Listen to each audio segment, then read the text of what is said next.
Assalamualaikum warahmatullahi wabarakatuh. Perkenalkan, nama saya Muhammad Khalil Fajri dengan NIM 40. Saya dari kelas KPIA dan saya akan membahas tentang materi idealisme, materialisme, dan positivisme. Filsafat modern abad kedua merupakan periode yang sangat penting dalam perkembangan pemikiran manusia, terutama terkait dengan cara kita memahami dunia, pengetahuan, dan eksistensi manusia itu sendiri. Pada abad pertengahan, yang lebih dominan dengan pendekatan teologis dan metafisik menuju suatu pendekatan yang lebih rasional, ilmiah, dan empiris adalah aliran-aliran filsafat seperti idealisme, materialisme, dan positivisme. Idealisme itu adalah aliran filsafat yang beranggapan bahwa realitas yang paling mendasar dan utama adalah ide atau pikiran. Dalam pandangan ini, dunia material dianggap tidak lebih dari manifestasi atau produk dari ide-ide yang ada dalam pikiran. Dan beberapa macam-macam idealisme. Ada idealisme objektif. Aliran idealisme objektif dipelopori oleh filsuf Jerman yang bernama Georg Wilhelm Friedrich Hegel. Menurut Hegel, dunia ini berkembang dan terstruktur menurut prinsip rasional, di mana ide-ide mutlak atau rasional adalah kekuatan yang mendasari seluruh realitas. Kemudian ada idealisme subjektif. Salah satu tokoh utama idealisme subjektif adalah Georg Berkeley. Menurut Berkeley, dunia fisik tidak ada di luar pikiran manusia. Sebaliknya, eksistensi objek tergantung pada prinsip kita terhadap objek tersebut. Terus yang terakhir ada ideologi transendental.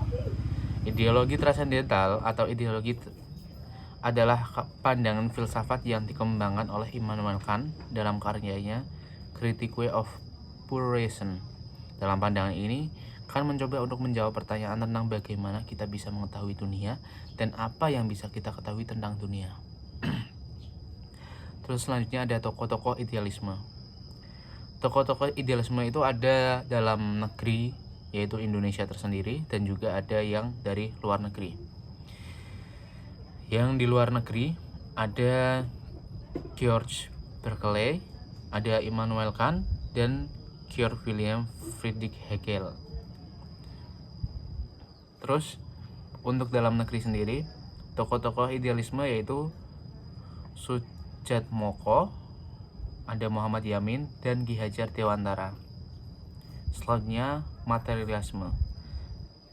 Materialisme adalah aliran filsafat yang beranggapan bahwa materi atau benda fisik adalah realitas yang mendasar.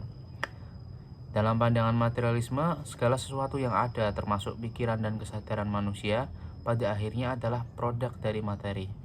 Materialisme muncul sebagai reaksi terhadap idealisme yang dinilai terlalu abstrak dan tidak berbasis pada kenyataan fisik yang dapat diamati. Filsuf-filsuf materialisme percaya bahwa hukum-hukum alam dan fenomena fisik adalah dasar dari segala yang ada. Demokritos dan Epicurus adalah tokoh-tokoh awal materialisme yang menyatakan bahwa segala hal tersusun atas atom-atom yang bergerak. Sementara dalam filsafat modern, Karl Marx menjadi tokoh penting yang mengembangkan materialisme dialektik yang menekankan peran struktur ekonomi dan materi dalam membentuk kesadaran sosial. Selanjutnya, materialisme. Macam-macam materialisme. Ada materialisme metafisis. Pandangan ini beranggapan bahwa dunia yang kita alami adalah sepenuhnya material. Tidak ada yang lebih dari materi yang ada. Semua proses mental dan pengalaman manusia dianggap sebagai hasil dari proses fisik yang berlangsung di otak. Dan selanjutnya ada materialisme dialektik. Dikembangkan oleh Karl Marx, materialisme dialektik menganggap bahwa perubahan sosial dan sejarah manusia disebabkan oleh konflik-konflik material dalam masyarakat, terutama yang terkait dengan produksi dan distribusi barang. Bagi penganut materialisme, dunia dapat dipahami sepenuhnya melalui analisis ilmiah yang mengutamakan pengamatan dan eksperimen tanpa perlu melibatkan unsur metafisik atau spiritual. Selanjutnya ada positivisme. Pengertian positivisme. Positivisme adalah aliran filsafat yang berpendapat bahwa pengetahuan yang sahih hanya dapat diperoleh melalui pengalaman dan metode ilmiah.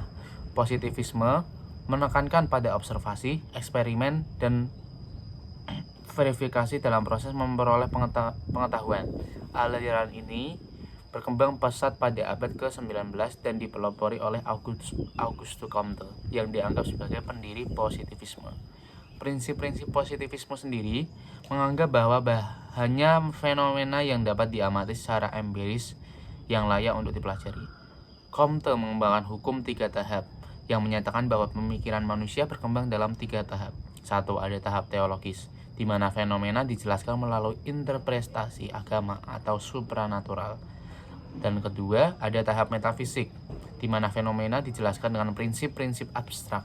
Dan yang ketiga atau yang terakhir adalah tahap ilmiah atau positif, di mana fenomena hanya dijelaskan dengan menggunakan observasi dan hukum ilmiah. Selanjutnya ada empirisme dan verifikasi. Positivisme mengutamakan pengalaman langsung dan data yang dapat diverifikasi dalam membangun pengetahuan, hanya pernyataan yang dapat diuji melalui eksperimen atau pengamatan yang dianggap sahih. Ini menjadikan positivisme sangat berpengaruh dalam perkembangan ilmu pengetahuan modern yang menekankan pentingnya metode ilmiah. Perbandingan dan pengaruh ketiga aliran. Idealisme dan materialisme sering dipandang sebagai dua kutub yang bertentangan. Idealisme mengedepankan peran pikiran atau kesadaran dalam bentuk dunia, sementara materialisme menegaskan bahwa dunia ini sepenuhnya terbuat dari materi dan proses fisik.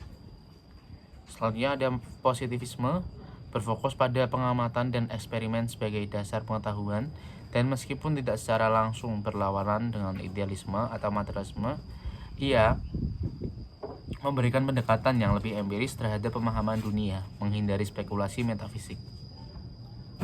Ketiga aliran ini saling berinteraksi dalam berbagai cara baik dalam pemikiran filsafat maupun dalam perkembangan ilmu pengetahuan. Idealisme dan materialisme memberikan dasar bagi pemikiran filosofis yang mendalam tentang hubungan antara pikiran dan dunia fisik. Sementara positivisme memberikan metode yang lebih praktis untuk menjawab pertanyaan-pertanyaan ilmiah. Kesimpulannya, filsafat modern memperkenalkan berbagai pandangan dan pendekatan untuk memahami dunia dan realitas. Idealisme, materialisme, dan positivisme adalah 3 aliran yang memberikan kontribusi besar terhadap cara kita melihat dan memahami dunia. Meskipun ketiganya memiliki pandangan yang berbeda, mereka semua memiliki peran penting dalam membentuk perkembangan pemikiran manusia, khususnya dalam bidang ilmu pengetahuan dan filsafat. Idealisme berfokus pada peran pikiran dalam membentuk realitas. Materialisme menekankan materi sebagai dasar segala sesuatu, dan positivisme memberikan metodologi ilmiah untuk memperoleh pengetahuan yang sahih. Dengan mempelajari ketiga aliran ini, kita dapat lebih memahami betapa luasnya spektrum pemikiran dalam filsafat modern dan kontribusinya terhadap kemajuan pengetahuan manusia. Saya Muhammad Khalil Fajri, mohon maaf jika ada kesalahan dalam menyampaikan materi. Terima kasih. Wassalamualaikum warahmatullahi wabarakatuh.